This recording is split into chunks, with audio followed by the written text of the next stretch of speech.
Search YouTube for videos about immigration, and eventually you'll find this. Mass immigration is not the rainbows and unicorns that our politicians portrayed as. It is, in fact, a tragedy. Search for videos about Islam, and you'll find stuff like this. By its very nature, Islam is an intolerant, radical, extremist belief system. Search for feminism, and yeah. Newsflash, everybody hates feminism. These videos are all products of what New York Times Magazine calls the YouTube right, a growing collection of right-wing vloggers, media operations, conspiracy theorists, and activists who built sizable followings on YouTube. They warn about mass immigration, decry political correctness, and mock out-of-control social justice warriors. Why am I on camera for this? They also represent a fascinating challenge for YouTube, a company that wants to make money off of ads on cat videos.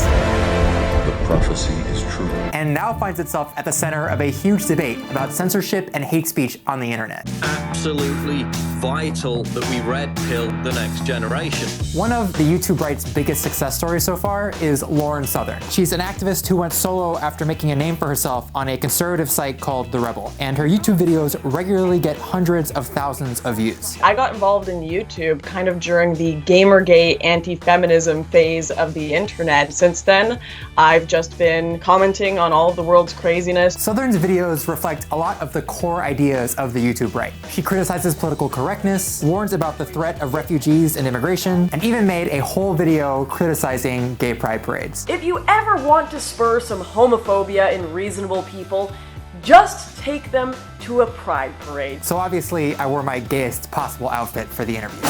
So Lauren, why YouTube? For left-wing content, you can get that in real life. You can get that in person. Your professors, your teachers, your newspapers. Left-wingers don't need to go to the dark places of the internet to find their opinions, whereas right-wingers do. YouTube has kind of become this outlet and this way to communicate with people you agree with. In Southern's view, YouTube is a great equalizer, a place where people can go to express far-right views without having to worry about being politically correct. It is time to talk about some inconvenient truths. And she's right. The beauty of YouTube is that there is basically no barrier to entry. All it takes today is having a regular cell phone, and you can just film with that. Anyone can pick up that camera and make a video. Yeah, I guess anyone could do that, huh? Yep, any idiot. Yeah.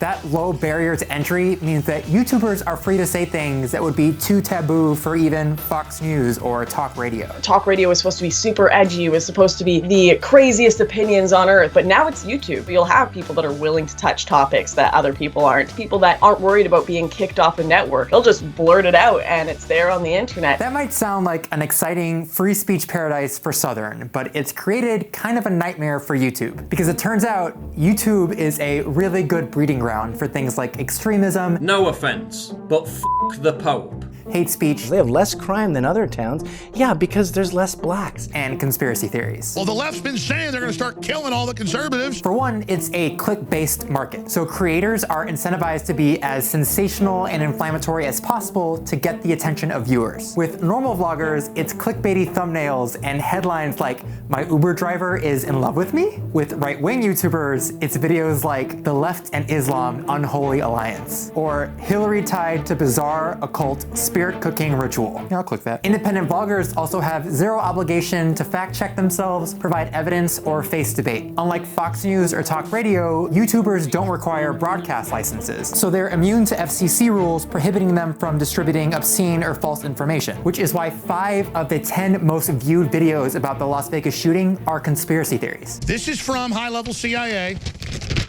Right here. You know I don't make sources up. YouTube also pushes people down ideological rabbit holes. The site is designed to show you more of what you just watched. So if you click on a Lauren Southern video about immigration, the next video that autoplays is about white genocide. And from there, it gets a lot worse. Normally, the check on this kind of garbage would be advertisers. Sean Hannity and Rush Limbaugh can be jerks all they want, but at the end of the day, their bosses have to worry about corporations freaking out and pulling their ads. But YouTube is different. Advertisers rarely know what videos videos their ads are going to show up on. For the most part, YouTube manages that relationship, assigning ads to videos and paying creators accordingly. So if Southern is getting money from a Wix ad playing before her video about the end of white people, she never even has to talk to them, and they likely don't know she exists. But that relationship between YouTube and creators is changing. In March this year, a group of 250 brands pulled back from YouTube after reports that their ads were appearing before extremist content, including white supremacist videos. As a result, YouTube demonetized a ton of videos without much explanation. Political content creators, including ones who weren't peddling hate or conspiracy theories, were affected by it. We were basically making nothing on YouTube. Existential threat to the show. And people freaked out. They called it the adpocalypse. Adpocalypse. Adpocalypse. Most people that are in politics in general, I'm talking left-wing and right-wing, their salary has been halved just because of the whole adpocalypse situation where advertisers don't want to touch anything